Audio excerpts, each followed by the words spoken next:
दिल्ली में 2 suicide bomb blast की planning थी। एक ब्लास्ट उमर करता, दूसरा फिदाई हमला। दूसरा सुसाइड बॉम्बर करता, दूसरा सुसाइड बॉम्बर पकड़ा गया है। आपने उमर का वीडियो देखा होगा, उसका कबूलनामा भी देखा होगा, लेकिन दूसरे सुसाइड बॉम्बर ने जो बताया है वो उससे ज्यादा खतरनाक है। दिल्ली में बम ब्लास्ट ड्रोन से होता, जूते से होता, बॉक्स से होता और दिल्ली में दूसरा सुसाइड अटैक हुआ क्यों नहीं? आतंकी फैक्ट्री में कितने फिदाइन तैयार हो रहे हैं, देखिए इस एक्सक्लूसिव रिपोर्ट में।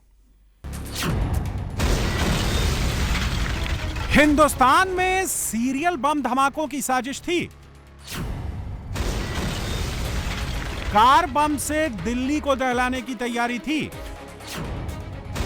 छोटे छोटे बॉक्स बम से ब्लास्ट करने की साजिश थी। शू बम से दिल्ली में ब्लास्ट किया गया। देश भर में हमास स्टाइल में हमला करने की प्लानिंग थी। One of the very misunderstood concept is concept of what has been labeled as suicide bombing. It is martyrdom operations, and it is being known in Islam. There are multiple contraindications, but there are multiple arguments that have been brought against it. ये दिल्ली में suicide bomb blast करने वाला आतंकी doctor Umar है।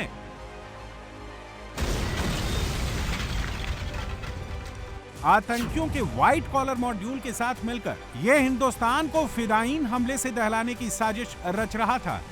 दिल्ली से लेकर UP तक Hamas की तर्ज पर ड्रोन और छोटे छोटे रॉकेट बनाकर बड़े हमले की प्लानिंग कर रहा था। इसीलिए विस्फोटकों का जखीरा जमा किया जा रहा था। Martyrdom operations. When a person presumes that he is going for sure die at a particular place at a particular time, he goes against the presumption that a particular is going to die in a particular situation. It's not, we don't have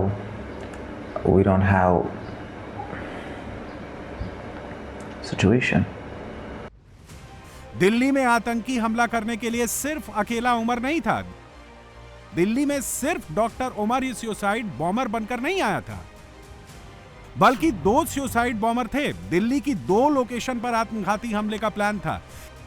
Delhi में एक और suicide bomber हमले के लिए तैयार बैठा था, जिसका ब्रेन वॉश भी किया जा चुका था, जो हमले के लिए रेडी हो चुका था, लेकिन हमले से पहले ही वो भाग गया। सुसाइड बॉम्बर 1, सुसाइड बॉम्बर 2 ने किस लेवल की तैयारी की थी, पहले वो देखिए। डॉक्टरों का टेरर मॉड्यूल ऐसे ड्रोन तैयार कर रहा था जिसे मॉडिफाई करके बम की तरह इस्तेमाल किया जा सके। ड्रोन में कैमरा और बैटरी के साथ छोटे बम लगाने की तैयारी थी।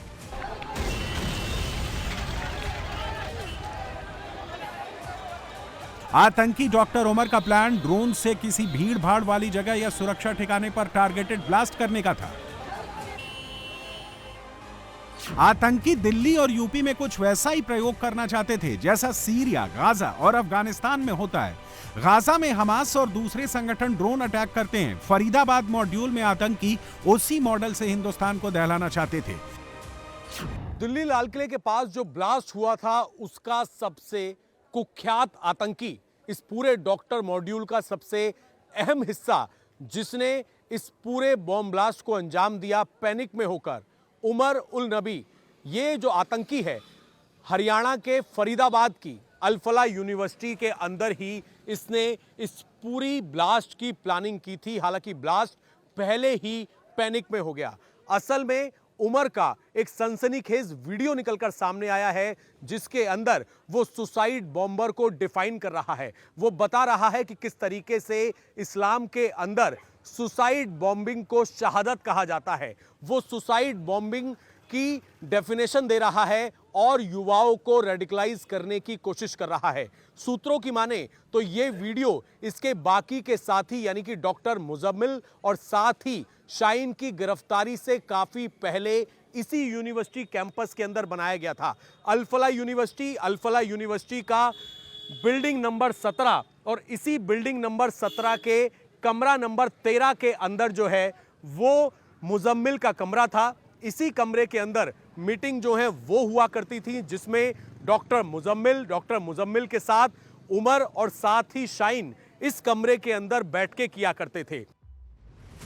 दिल्ली में दूसरा सुसाइड बॉम्बर जो हमला करने से पहले भाग गया था, उसका नाम है जासिर बिलाल उर्फ दानिश।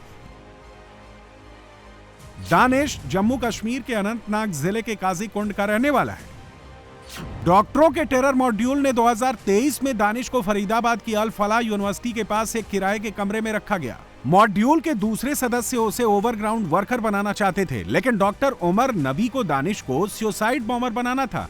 उमर नबी ने कई महीनों तक दानिश का ब्रेन वॉश भी किया, लेकिन अप्रैल 2025 में जसीर के पीछे हटने पर यह प्लान फेल हो गया। दानिश ने सुसाइड बॉम्बर ना बनने के पीछे 2 वजहें बताई। जसीर ने कहा कि उसके परिवार की आर्थिक स्थिति खराब है और इस्लाम में आत्महत्या हराम है। दानिश भले ही सुसाइड बॉम्बर नहीं बना, लेकिन वो छोटे बम बनाने में माहिर है और आतंकी डॉक्टर उमर को अमोनियम नाइट्रेट वाला शू बम बनाने में दानिश ने ही तकनीकी मदद की।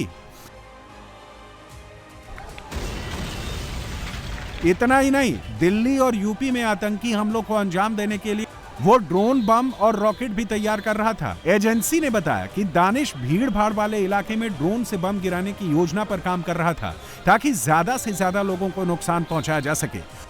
अब जो वीडियो सामने आया है, असल में 2 और इसके आतंकी साथियों की, दानिश की और आरिफ की जो गिरफ्तारी हुई है जम्मू कश्मीर से, एनआईए ने जो गिरफ्तारी की है, जब उनसे पूछताछ की गई, उनके गैजेट्स को खंगाला गया, तो ये वीडियो सामने आया है।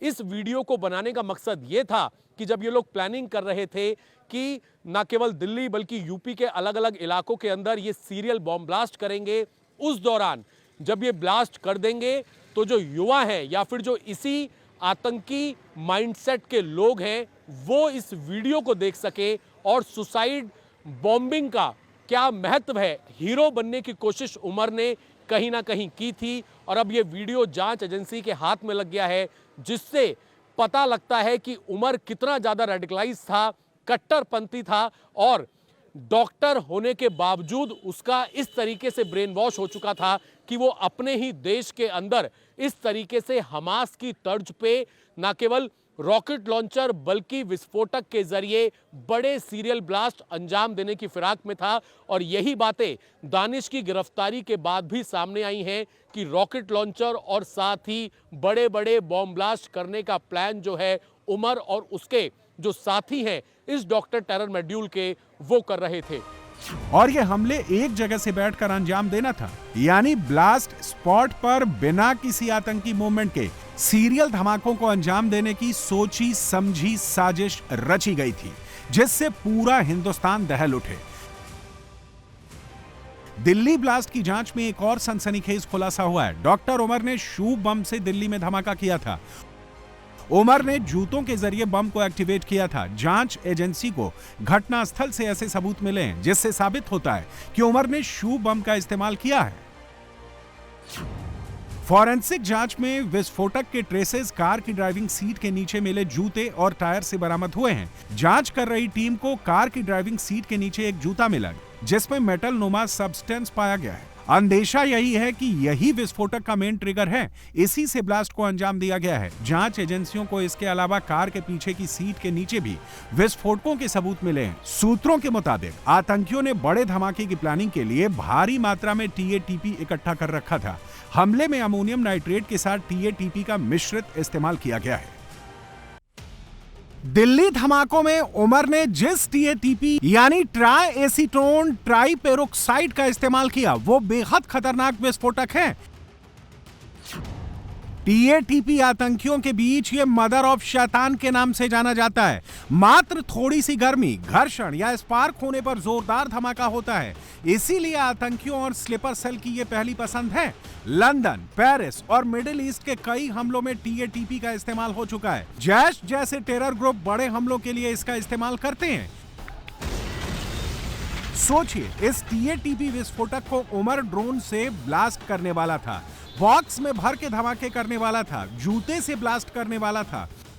अल-फलाह यूनिवर्सिटी के कैंपस के अंदर इंडिया टीवी की टीम मौजूद है। ये जो रास्ता जा रहा है आगे कंपाउंड में, यहां से सीधा उमर और मुजम्मिल यहीं पर इसी यूनिवर्सिटी के अंदर जो बिल्डिंग नंबर 17 है, बिल्डिंग नंबर 17 के कमरा नंबर 13 में बैठ के पूरी साजिश रची जाती थी। और अभी आप देखेंगे दिल्ली पुलिस की स्पेशल सेल की टीम जो है वो यहां पर पहुंची है। तमाम कागजात यहां पर चेक किए गए हैं, यूनिवर्सिटी के रजिस्टर्स को खंगाला गया है और रजिस्टर्स को खंगालने के साथ ये बात पता करने की कोशिश की गई है कि यूनिवर्सिटी में कितने बजे जो मुजम्मिल है वो पहुंचता था, कितने बजे यहां पर उमर पहुंचता था। और यही वजह है कि अब स्पेशल सेल की टीम अंदर जा रही है। तमाम अपने कागजात को लेकर तमाम ऑफिसर यहां पर पहुंचे हैं और स्पेशल सेल ये जानना चाहती है कि जितने भी आरोपी हैं, आरोपी या फिर इस पूरे डॉक्टर टेरर मॉड्यूल के जिसके अंदर मुजम्मिल, जिसमें उमर,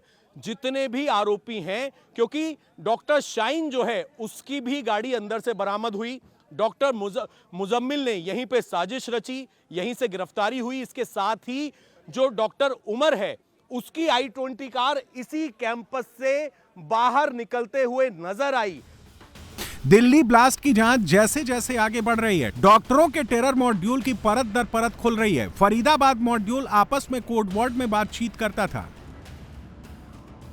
आतंकी बिरयानी और दावत जैसे वर्ड का इस्तेमाल करते थे। बिरयानी का मतलब विस्फोटक था और दावत का मतलब हमला करने के दिन से था। भीड़ भाड़ वाले इलाके में आतंकी हमले की पूरी तैयारी करने के बाद मैसेज सर्कुलेट किया गया जिसमें लिखा गया कि बिरयानी तैयार है, दावत के लिए तैयार हो जाओ। दिल्ली ब्लास्ट की जांच में चौंकाने वाला राज सामने आया है। धमाके के वक्त लाल किला एरिया में पाकिस्तान और तुर्की से 68 कॉल आई। खुफिया एजेंसियों की पाकिस्तान और तुर्कियों से आए कॉल्स पर अब नजर है। धमाके से ठीक पहले भारतीय नेटवर्क पर असामान्य डेटा स्पाइक्स यानी कुछ सेकंड के लिए बहुत ज्यादा डेटा भेजना या रिसीव करने की एक्टिविटी हुई जो सामान्य तौर पर नहीं होता है। 68 नंबर इस वक्त रेडार पर हैं। जांच एजेंसियां अब इन 68 नंबरों का कॉल रूटिंग पैटर्न, विदेशी server jump, internet packet trace, data spike timing और वीपीएन आधारित हॉप्स की छानबीन कर रही हैं। सूत्रों का दावा है कि संभव है कार में मौजूद ट्रिगर डिवाइस को इंटरनेट के माध्यम से ऑन करने के लिए कई प्रॉक्सी सर्वर का उपयोग हुआ हो। यह तरीका कॉल डिटेल रिकॉर्ड से बचने के लिए आतंकवादी संगठनों द्वारा अपनाया जाता है। यह फरीदाबाद मॉड्यूल की आतंकी डॉक्टर शाहीन है और उसके साथ दाढ़ी में जो शख्स खड़ा है वो डॉक्टर मुजम्मिल है, शाहीन का बॉयफ्रेंड है। यह तस्वीर 25 सितंबर की है। शाहीन और मुजम्मिल ने धमाके के लिए ब्रेजा कार खरीदी थी जिसकी पेमेंट नकद में की गई थी और इसका इस्तेमाल कार बम धमाके में होना था। डॉक्टर शाहीन इस पूरे टेरर ऑपरेशन में फंडिंग और लॉजिस्टिक का काम देख रही थी। धमाके से पहले डॉक्टर शाहीन के जरिए आतंकी मॉड्यूल को 20 लाख रुपए पहुंचाए गए थे। सुरक्षा एजेंसियां पूरे नेटवर्क, प्लानिंग, फंडिंग और सप्लाई चेन को उजागर करने में जुटी हैं। 10 नवंबर को ब्लास्ट करने से पहले उमर विस्फोटक लेकर हरियाणा के अलग अलग इलाके में छिपता रहा। 9 नवंबर की देर रात फिरोजपुर झिरका में एटीएम से पैसे निकालने के बाद उमर की तस्वीर टोल प्लाजा से एंट्री करते हुए कैमरे में कैद हुई। उधर फरीदाबाद की जिस अल-फलाह यूनिवर्सिटी के अंदर इस पूरी आतंकी वारदात की साजिश रची गई उस पर भी शिकंजा कसता जा रहा है। यूनिवर्सिटी के मालिक से लेकर ट्रस्टी जांच की रेडार पर हैं। दिल्ली में ओखला, जामिया नगर समेत अल-फलाह यूनिवर्सिटी से जुड़े 25 से ज्यादा ठिकानों पर एक साथ रेड डाली गई। सुबह 5 बजे से अल-फलाह यूनिवर्सिटी के चेयरमैन से लेके अल-फलाह यूनिवर्सिटी ग्रुप के ऐसे 25 ठिकाने हैं जहां पर ईडी की रेड चल रही है। ये रेड उन जगहों पे हो रही है जहां पे या तो ऑफिस है या फिर जो अल-फलाह ग्रुप है उसके स्टाफ मेंबर के घर है, क्योंकि जब दिल्ली में ब्लास्ट हुआ तो जिसने ब्लास्ट किया वो डॉक्टर अल-फलाह यूनिवर्सिटी का निकला। Doctor Umar, doctor Muzammil, doctor Shaheen, ये तीनों अल-फलाह यूनिवर्सिटी के थे, जिसके बाद एनआईए ने जांच की और ये पाया कि अल-फलाह ग्रुप के जो वित्तीय जो ट्रांजैक्शन है उस पर गड़बड़ी है, जिसके बाद ये जांच ईडी को सौंप दी गई। और अब अल-फलाह यूनिवर्सिटी की फंडिंग कहां से आती है, कैसे ये ग्रुप चल रहा है, क्या लेन देन है, कुछ जो है अनियमितताएं भी सामने आई हैं। दिल्ली ब्लास्ट से पहले आतंकी उमर कहां छिपा था, कौन कौन उसकी मदद कर रहा था? पुलिस हर कड़ी को एक दूसरे से जोड़ने में जुटी है।